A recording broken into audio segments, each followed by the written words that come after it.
今天我们来聊一个有点沉重，但又非常震撼的故事：一座伟大的都城是如何陨落的。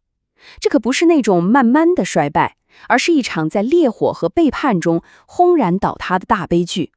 我们要讲的就是当年东汉帝国的中心洛阳，怎么从辉煌的顶点一步步跌落，最后化为一片灰烬的。你听听这句古诗：甲地当云翳，今为糊涂窟。意思就是说啊，曾经那些宏伟的能碰到云彩的府邸，现在呢都成了狐狸和兔子的窝。寥寥几个字儿，就把一座伟大都城变成废墟的那种悲凉感写得淋漓尽致，也就为我们今天要讲的故事定下了一个非常沉重的基调。但这不光是一个关于废墟的故事，它其实引出了一个更深的问题：一座伟大的城市，它究竟是怎么一步步走向灭亡的？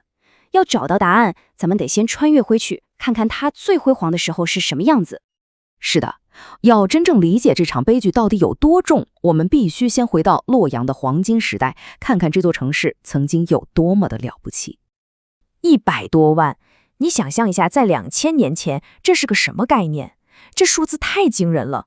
那时候的洛阳，它可不只是汉帝国的首都，它是一个真正的超级大都会，可以说是当时地球上最大最繁华的城市之一。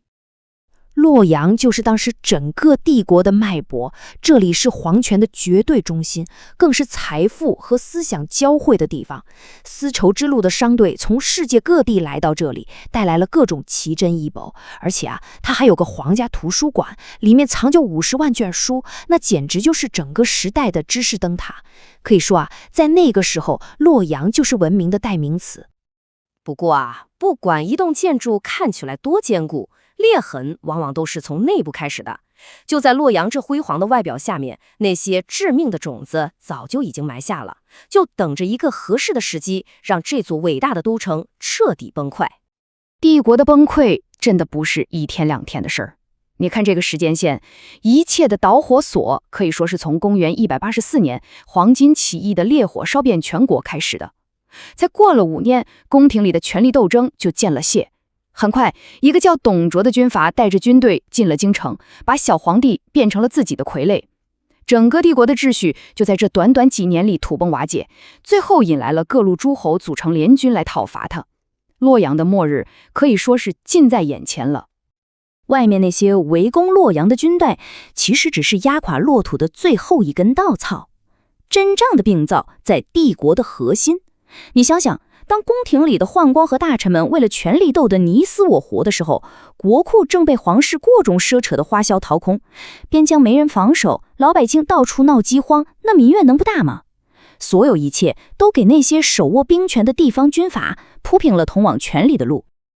要理解当时的人是怎么想的，咱们得聊聊一个很关键的概念，就是天命。这东西听着玄乎，但其实很简单，就是说，当国家灾祸不断、民不聊生的时候，人们就会觉得，这个皇帝是不是已经失去了老天爷的保佑，他没资格再统治了。这个想法就给后来接二连三的叛乱和改朝换代提供了最根本的理由。好了，现在我们来到了整个故事的高潮，这是最黑暗的一幕。洛阳城的毁灭，这可不是一场意外，而是一场蓄意的、残酷的、彻底的摧毁。眼看着讨伐他的联军越来越近，控制着洛阳的董卓做出了一个可以说是丧心病狂的决定。他知道自己守不住这座城了，但他也不想把这么一座繁华的都城留给敌人。于是破坏就开始了。熊熊大火吞噬了那些曾经象征着帝国荣耀的宏伟宫殿。你想想，无数的艺术品、珍贵的书籍，还有那些建筑奇迹，就在这场大火里全都没了。而最具有象征性的一幕是什么呢？就是帝国的最高领袖皇帝像一个囚犯一样被董卓强行带走，仓皇逃离自己正在燃烧的都城。这一幕基本上就标志着汉朝的权威彻底终结了。而且你别以为这是乱军失控造成的混乱，不，这完全是一场冷酷有计划的行动。第一步，全城上百万的居民被逼着往西边迁都，路上死了多少人根本没法统计。第二步，董卓的军队系统性的把宫殿和老百姓家里所有值钱的东西全都抢光，掏空了这座城市最后的财富。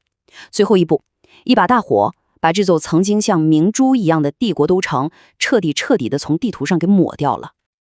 大火总会熄灭，但火灭了之后，留下的可不只是废墟，它留下了一个破碎的帝国和一个分裂的时代。洛阳的陷落带来的影响实在是太深远了。咱们来看看这个前后的对比，简直是触目惊心。一座超过100万人口的国际大都市，几乎就是在一夜之间变成了一座只有几千人游荡的鬼城。贸易中断了，文明也凋零了。洛阳从一个帝国荣耀的象征，变成了一个警示后人的悲惨故事。洛阳的陷落，其实也象征着中央权力的彻底崩溃。你看，在这之前呢，不管朝廷内部怎么腐败，名义上权力中心还是在皇帝手上，但是都城都化为灰烬之后，权力就彻底失控了，分散到了全国各地的军阀手里。帝国的统一可以说是名存实亡。所以说啊，洛阳的陷落绝对是一个决定性的转折点。它不仅仅是一座城市的毁灭，它更是敲响了整个汉王朝的丧钟。一个统一的帝国碎裂了，随之而来的就是中国历史上那段最有名也最血腥的内战时期——三国争霸的时代。历史的车轮总是在滚滚向前，但它留下的教训却总是那么相似。一个因为内部腐朽、社会撕裂和领导层失败而最终崩溃的伟大文明中心。这个故事背后隐藏的警示，对于我们今天这个高度城市化的世界，又意味着什么呢？这个问题啊，我觉得真的值得我们每一个人好好想。